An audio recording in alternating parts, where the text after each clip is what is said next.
무화과 나무에 행하신 표적이란 말씀으로 같이 은혜를 나누겠습니다. 무화과 나무에 행하신 표적. 많은 성도님들이 성경을 읽으면서 목사님, 이것은 정말 이해가 되지 않습니다 라는 의문을 종종 하십니다. 오늘 본문 말씀도 그 중에 하나죠.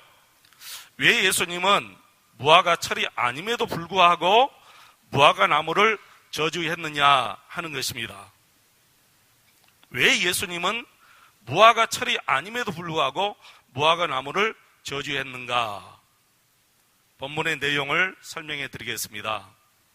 우리 예수님께서 이제 십자가를 지시기 위해서 예루살렘 성 안으로 들어가셨습니다. 우리 예수님은 어디를 가셔도 항상 관심은 하나님의 성전이었어요.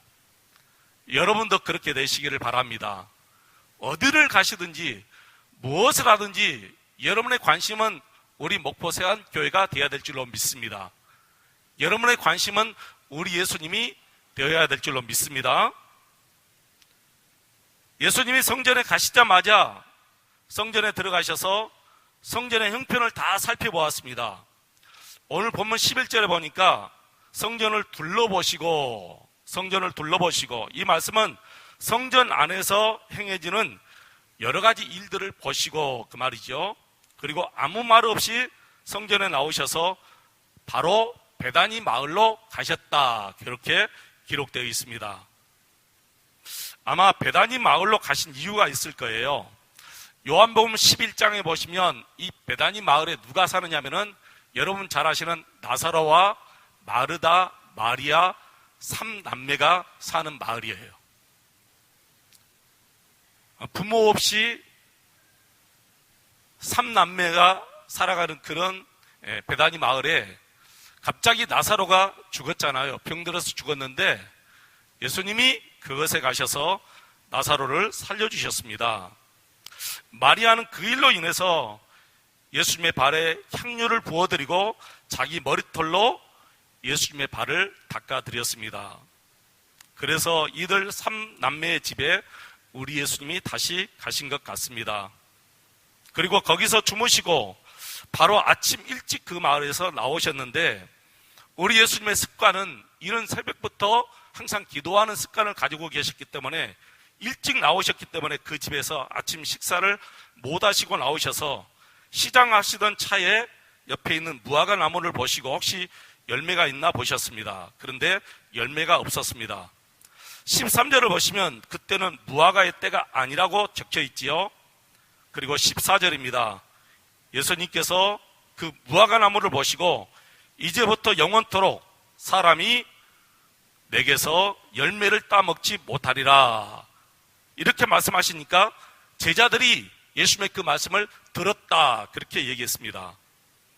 그리고 예루살렘에 들어가셔서 또 성전을 찾으셨지요. 15절 보니까 성전에 들어가셔서 보니까 정말 성전이 난리가 아닙니다.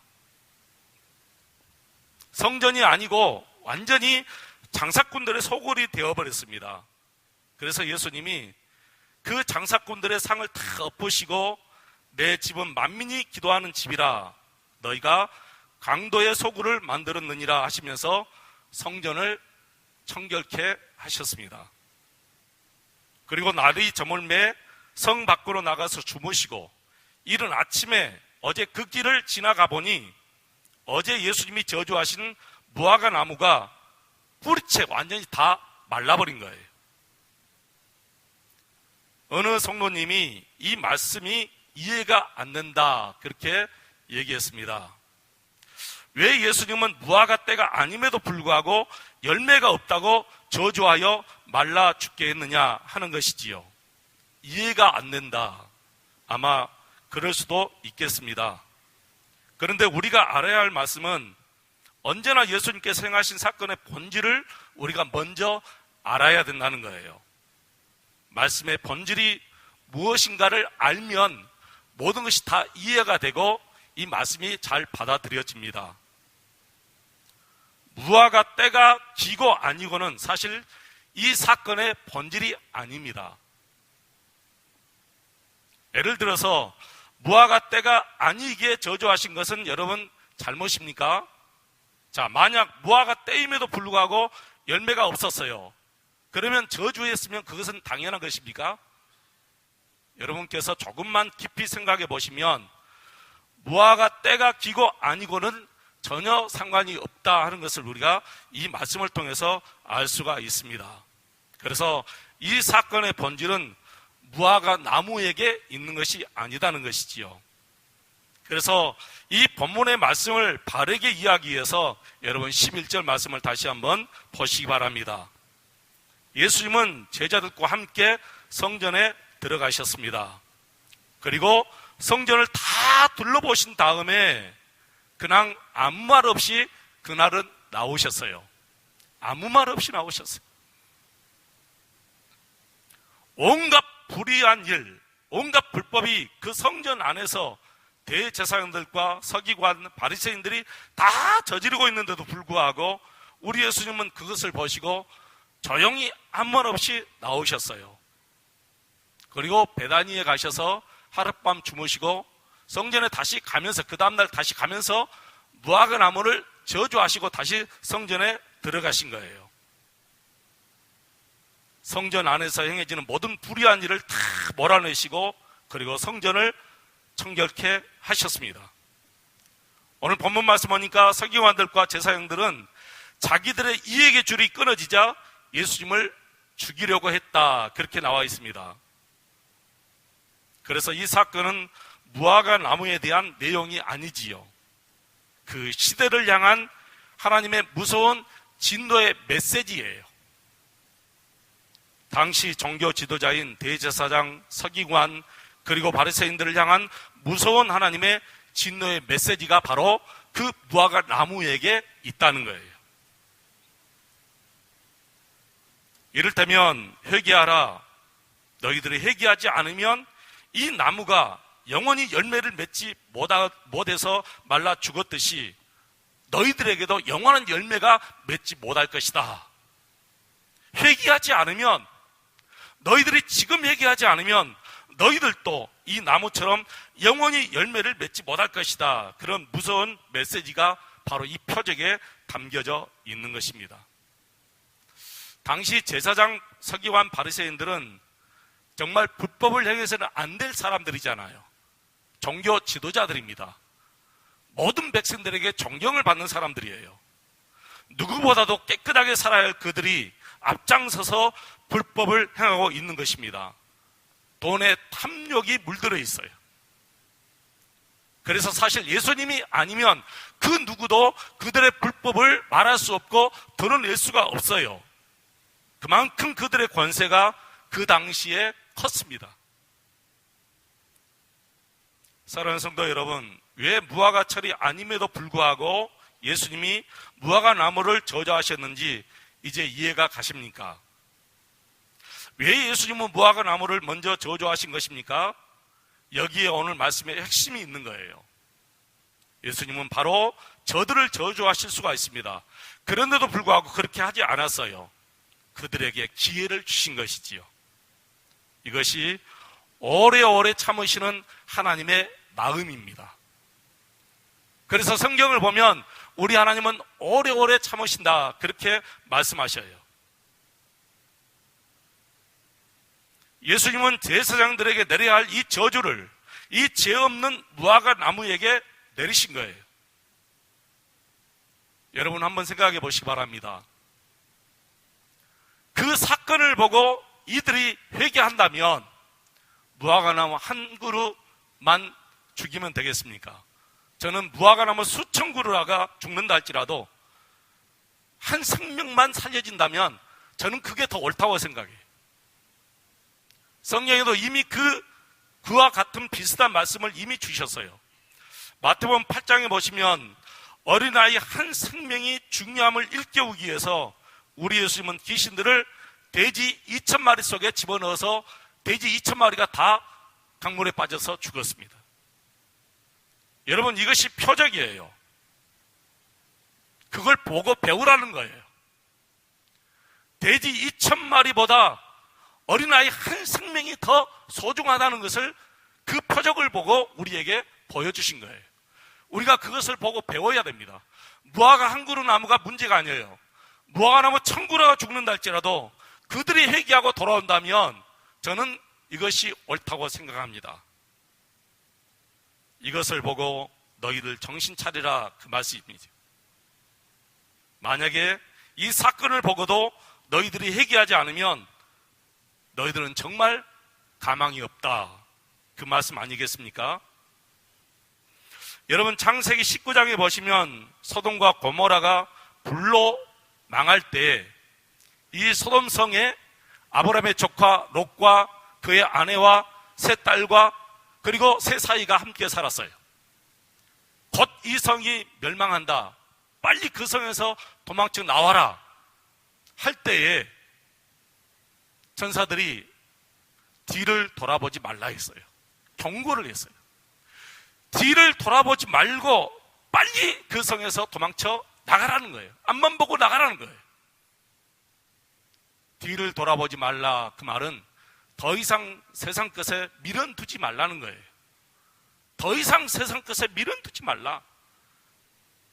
버릴 것은 버리고 뛰어나오라는 거예요.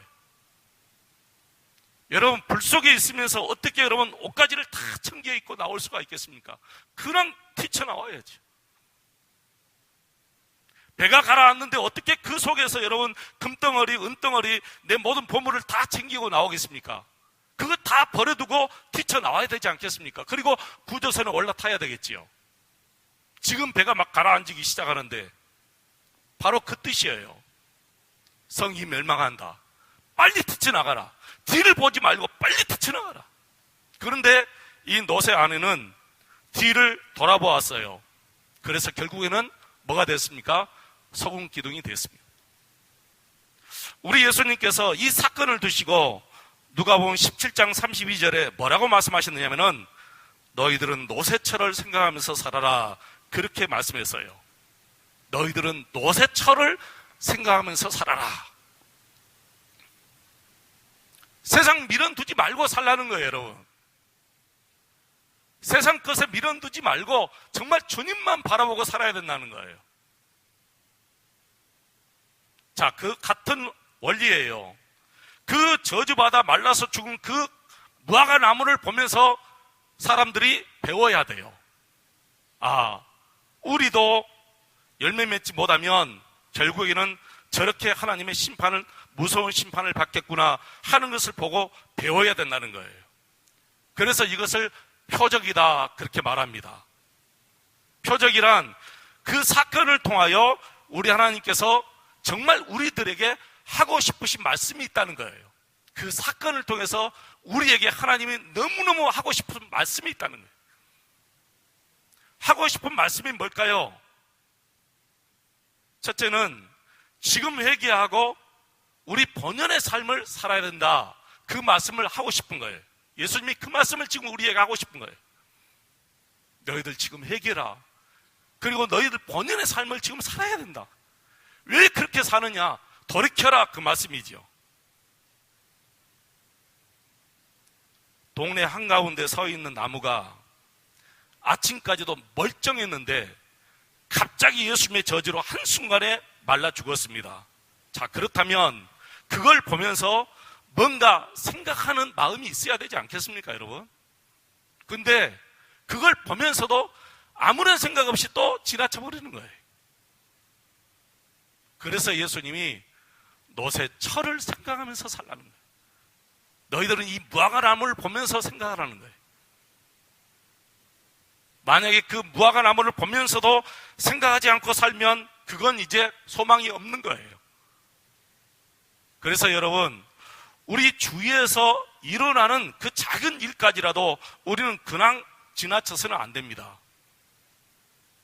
내 주위에서 일어나는 여러 가지 많은 작은 일들, 작은 사건들을 그냥 지나쳐서는 안 되고 정말 여러분이 그걸 보면서 거울로 삼아야 돼요. 나에게도 이런 일이 있을 수 있겠구나. 나에게도 이런 일이 있을 수 있겠구나.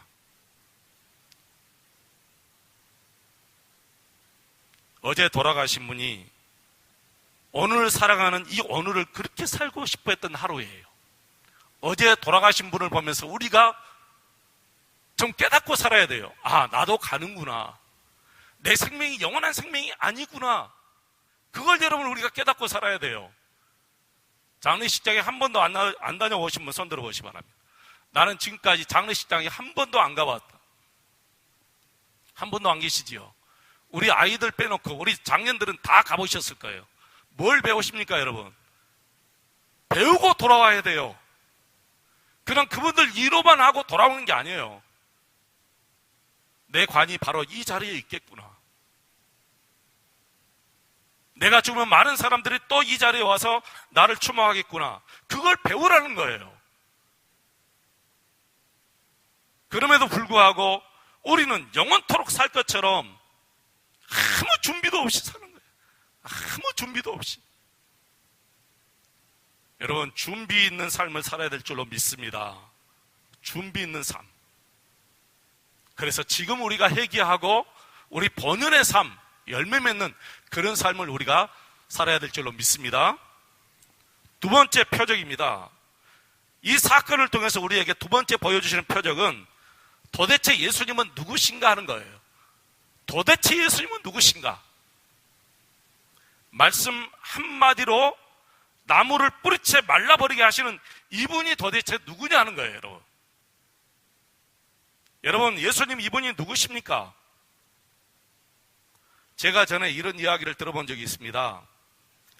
사실인지 거짓말인지는 모르겠어요. 누가 만드는 이야기인지 모르겠어요. 어떤 사람이 장례식장에 가서 그 유족 앞에서 얼마나 서럽게 우는지, 너무너무 서럽게 슬프게 애절하게 한 20분 정도를 막 울어요. 울고 나서 그 유족들에게 하는 말이 누가 돌아가셨습니까? 그렇게 물었다는 거예요. 정말 그런 분이 있을까요, 여러분? 여러분 한번 생각해보세요. 정말 그런 분이 있을까요? 그런데 계십니다. 정말 그런 분 계십니다. 20년 동안 예수 믿고 나서면서 20년 동안 예수 믿으면서도 예수님이 누구지? 그런 분이 있어요, 없어요, 여러분? 있다니까요. 20년 동안, 아니 30년 동안 예수 믿으면서도 예수님이 누구지? 그런 분이 있어요.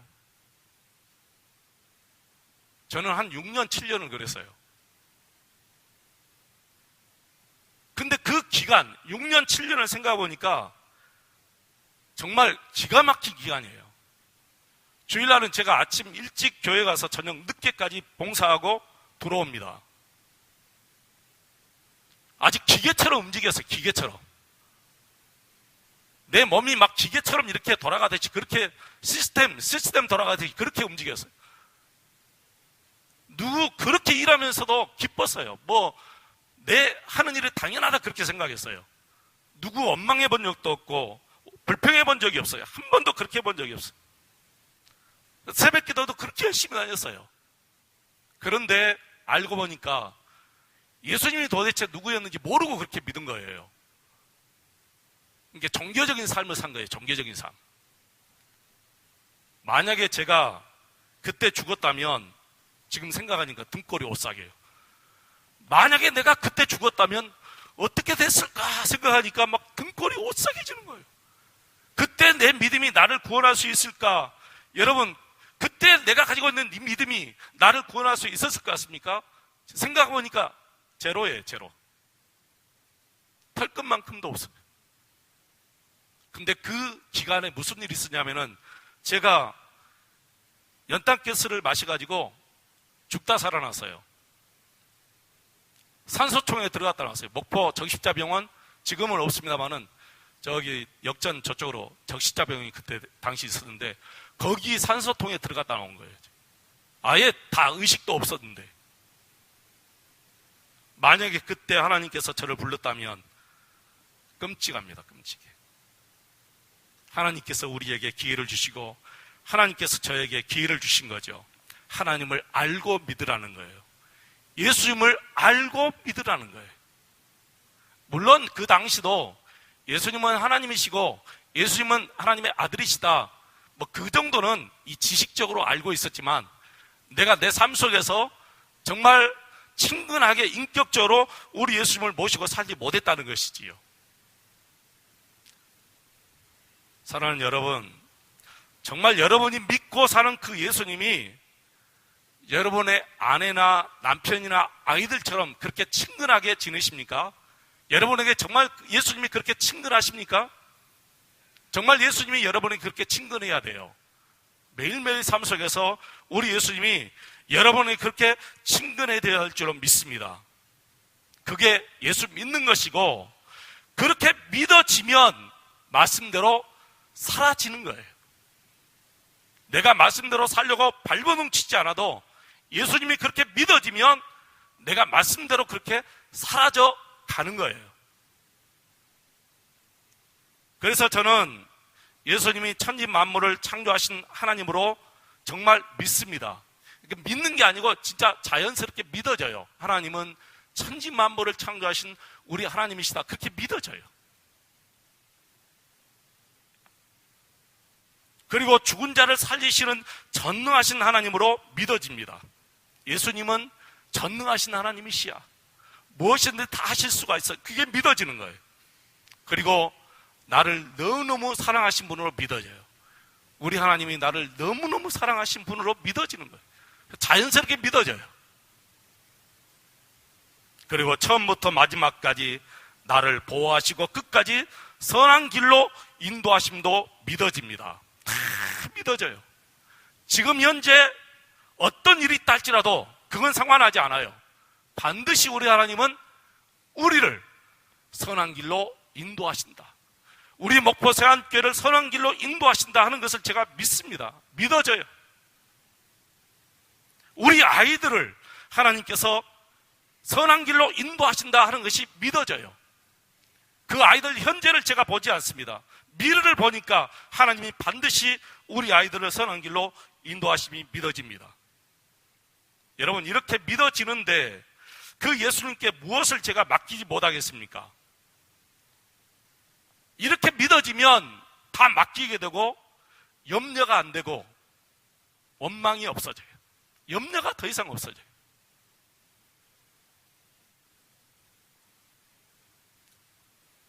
이제는 예수님의 말씀 한 절 한 절 그냥 순종해져요. 사랑하라 하셨으니까 사랑이 되는 거예요. 사랑하면서 사는 거예요. 사랑해라 했잖아요. 그러니까 사랑하면서 사는 거예요. 미워하지 말라 그러니까 미움이 없이 미움이 안 되는 거예요. 예수님이 그랬죠. 미워하지 말아라. 미움이 없는 거예요. 사랑만 되는 거예요. 원망하지 말고 불평하지 말아라. 그러니까 원망하지 않고 불평하지 않습니다. 아내를 사랑해라. 그러니까 아내를 사랑하는 거예요. 남편을 존중해라. 그러니까 그냥 존중하고 사는 거예요. 더 날 것도 없어요, 여러분. 그냥 무조건 말씀대로 순종하는 거예요. 부모를 공경해라. 그러니까 부모를 공경하는 것 뿐이에요.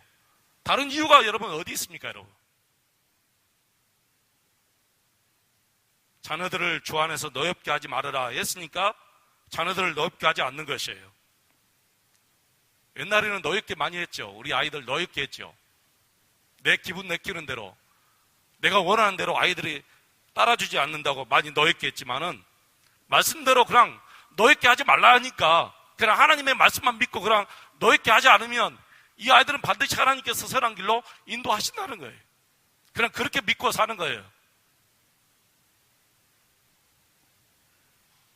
교회 어른들을 공경하고 장로님들을 존중하라 했으니까 그렇게 존중하고 공경하고 사는 거죠. 우리 하나님을 존중하라 했으니까 우리 하나님을 존중하는 것이고요. 교만하지 말라 하셨으니까 교만하지 않고 그냥 겸손하게 사는 것이고, 정직하게 살아라 했으니까 정직하게 사는 것이고, 물질 때문에 염려하지 말고 걱정하지 말라 했으니까 걱정하지 않고 사는 것이고, 왜 이렇게 예배에 올인하고 기도하고 우리가 하나님을 이렇게 찬송해야 됩니까, 여러분? 나의 구주이신 나의 하나님이시기 때문에. 왜 제가 이렇게 그분의 말씀에 순종해야 합니까? 내가 믿는 그 예수님이 어떤 하나님이신가를 내가 알기 때문에 그 예수님의 말씀에 내가 순종하는 거예요. 그리고 그분이 어떤 분이심을 아는 이상 말씀에 순종하지 않을 이유도 전혀 없습니다. 그래서 이 사건을 통하여 우리에게 주시는 두 번째 표적은 바로 예수님이 누구냐? 예수님이 누구냐는 거예요. 여러분, 예수님이 누구십니까? 마태복음 8장 23절로 27절 이하에 보시면 제자들이 타고 가는 그 배가 갑자기 풍랑이 일어나서 그 배가 넘어지려고 해요. 예수님께서 바람과 바다를 잔잔하게 하셨어요. 그때 제자들이 뭐라고 한 줄 아십니까? 이분이 도대체 누구냐? 그렇게 물어본 거예요. 이분이 도대체 누구냐? 무엇을 보고요? 예수님이 바람과 바다를 잔잔하게 하신 것을 보고 도대체 이분이 누구냐? 이분이 누군데 한마디로 바다와 바다를 잔잔하게 할 수 있느냐? 여러분, 예수 믿는 여러분, 여러분이 믿는 예수님이 도대체 누굽니까?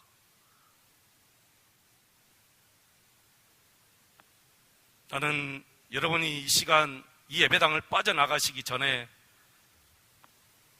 예수님이 어떤 분인가를 분명히 아셨으면 좋겠어요. 지식으로 아는 것이 아니라 여러분의 삶 속에서 예수님은 이런 분이다 하고 살아야 될 줄로 믿습니다. 그래야 그 예수님이 여러분의 삶 속에 능력이 되어서 여러분의 삶을 이끌어가는 거예요.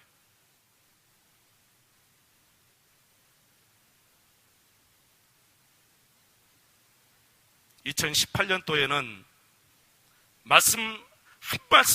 말씀 그대로 여러분 순종해 가십시다. 그래서 여러분 모험을 해보시기 바랍니다. 신앙의 모험.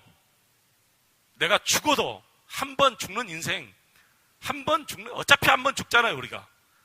뭐 오래 살면 뭐하고 짧게 살면 뭐 하겠습니까? 어차피 한 번 죽는 인생, 내가 말씀 그대로 한번 실천하다가 정말 힘이 딸려서 넘어지면 넘어지고, 힘이 딸려서 그냥 가다 주저앉으면 주저앉더라도 한번 연초부터 내가 말씀 그대로 한번 순종해보자. 아내를 내 몸처럼 사랑했으니까 내 몸처럼 한번 말씀 그대로 한번 순종해보는 거예요. 성경에 분명히 그랬죠. 아내를 내 몸처럼 사랑하라 그랬으니까 그 말씀 그대로 아내를 내 몸처럼 한번 순종하면서 살아보는 거예요.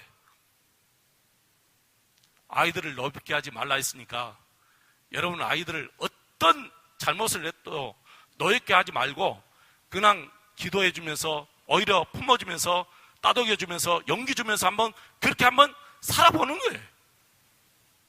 기도하라 했으니까 한번 기도해보고 살고, 말씀을 가까이 하라 했으니까 말씀을 가까이 하면 살고, 원망하지 말고 불평하지 말라 했으니까 말씀 그대로 한번 따라서 살아보는 거예요. 그냥 그렇게 막 살아보다가 또 힘에 붙여서 넘어지면 넘어지고요. 다시 또 일어나서 또 한 번 되죠, 여러분. 여러분은 아이들 클 때 몇 번 넘어진 줄 아세요? 3,000번 이상이 넘어진답니다. 우리 오늘 유아셀의 정예준이가 봤는데, 이 아이가 이제 자라나서 이렇게 막 걸어다니고 뛰어다닐 때까지 몇 번을 넘어지나? 3,000번을 넘어지는 거예요. 그리고 이렇게 온전하게 성장하게 되는 거예요. 여러분, 신앙생활 하면서 넘어지는 것은 괜찮아요. 일어나지 못하는 것이 문제지. 넘어져도 또다시 일어나서 또 한 번 여러분 말씀대로 살아보십시다. 우리 2018년도에는 정말 우리가 그렇게 살아야 돼요. 마지막 세 번째 표적이 하나 남아있는데요, 예수님을 믿고 그 예수님을 그렇게 믿으면 그 예수의 이름으로 기도하라는 거예요. 21절로 24절입니다. 같이 보겠습니다. 21절로 24절. 베드로가 생각이 나서 여짜오되 랍비여 보소서 저주하신 무화과 나무가 말랐습니다. 22절. 예수께서 그들에게 대답하여 이르시되 하나님을 믿으라. 23절입니다. 우리 같이 한번 23절 24절까지 같이 읽겠습니다. 시작. 내가 진실로 너희에게 이르노니 누구든지 이 산더러 들리어 바다에 던져지라 하며 그 말하는 것이 이루어질 줄 믿고 마음에 의심하지 아니하면 그대로 되리라. 그러므로 내가 너희에게 말하노니 무엇이든지 기도하고 구하는 것은 받은 줄로 믿으라. 그리하면 너희에게 그대로 되리라. 아멘. 이 표적의 세 번째 메시지는 너희들이 정말 예수님을 그렇게 믿느냐? 그렇다면 믿고 구해라 그 말이에요. 믿으면 구해라. 예수의 이름으로 구해라. 그러면 다 이루어질 것이다. 이 말씀이 요한복음 15장 7절에도 똑같이 써요. 너희가 내 안에 거하고 내 말이 너희 안에 거하면, 내 말이 너희에게 거하면, 이 말은 내 말이 믿어지면 그 말이에요. 내 말이 너희 안에 거하면, 내 말이 너희들 믿어지느냐? 그러면 구해라. 그러면 다 이루어질 것이다. 사랑하는 성도 여러분, 기도의 능력을 과소평가하지 마시기 바랍니다. 기도의 능력을 믿으시기 바랍니다. 기도하면 분명히 이루어지십니다. 기도하는 대로 다 응답받습니다, 여러분. 조금 시간적인 차이가 분명히 있을 수도 있어요. 바로 응답되는 기도도 있지만 시간적인 차이가 있을 수는 있습니다. 그러나 반드시 여러분이 기도하는 대로 응답이 될 줄로 믿습니다. 근데 한 가지 예수님이 부탁한 것이 있어요. 성도들 간에 불화하지 말아라. 이 말씀을 먼저 하셔요. 그리고 기도하라는 거예요. 왜 성도들끼리 불화하지 말라고 하느냐? 지체이기 때문에 그렇습니다. 지체. 여러분, 손과 발이 싸우면 온몸이 다 죽어요. 손과 발만 죽는 게 아니에요. 가장 미련한 사람이 지체끼리 싸우는 거예요. 지체끼리. 손과 발이 싸워. 여러분, 이게 어떻게 돼요? 손과 발이 싸우면. 눈과 입이 싸울 수 있어요?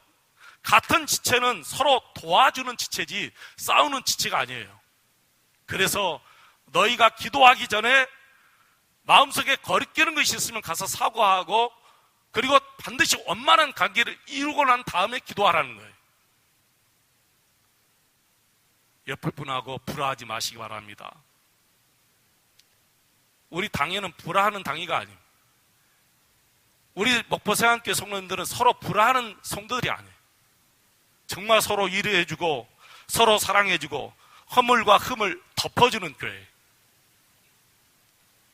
드러내는 성도 한 명도 없기를 바랍니다. 제가 어디 나가서 우리 장로님들 흉보면 여러분 바로 연락 주세요. 왜 목사님 약속해놓고 우리 장로님 어디 가서 흉봤습니까? 흉보지 않겠습니다. 존중하겠습니다. 노예 가서도 어디 가서도 다 목사님들 계시는데 우리 장로님들 제가 흉보지 않겠습니다. 존중해 줄 분들이에요, 이분들은. 우리 성도님들 신앙생활 잘못해도 제가 여러분 꾸중하지 않고 정말 여러분 다 잘 되도록 기도해 드리겠습니다. 흉볼 거 아니에요, 여러분. 그 모든 잘못된 거 드러낼 것이 아니에요. 덮어줘야 될 것들을 다 덮어줘야 돼요. 아내의 흉을 드러내는 남편이 있다면 죄송합니다. 정말 미련한 남편이지. 반대로 남편의 흉을 드러내는 아내가 있다면 정말 미련한 아내예요. 덮어주시기를 축원합니다. 덮어주시기를 바랍니다. 그래야만이 우리의 기도가 하나님 앞에 다 응답되는 거예요. 드러내면 하나님 앞에 기도할 수 없습니다. 드러내면 하나님 앞에 기도할 수 없습니다. 나는 저와 여러분이 우리 목포 세안교회에서 죽는 날까지 누구 한 사람에게 미움을 주거나 그분의 허물과 흠을 드러내지 마시고 온전히 덮어주고 사랑하는 저와 여러분 되셔서 여러분이 기도하는 모든 기도가 주 안에서 다 이루어지시기를 축원합니다. 기도하겠습니다. 하나님 아버지 감사합니다. 이 말씀을 보면서 하나님께서 우리에게 주시는 말씀이 있습니다. 얘기하게 도와주시고 내가 믿는 예수님이 어떤 분인가 알았다면 그 예수의 이름으로 늘 기도하며 살아갈 수 있는 저희들 에게 도와주시옵소서. 예수님 이름으로 기도하옵나이다. 아멘.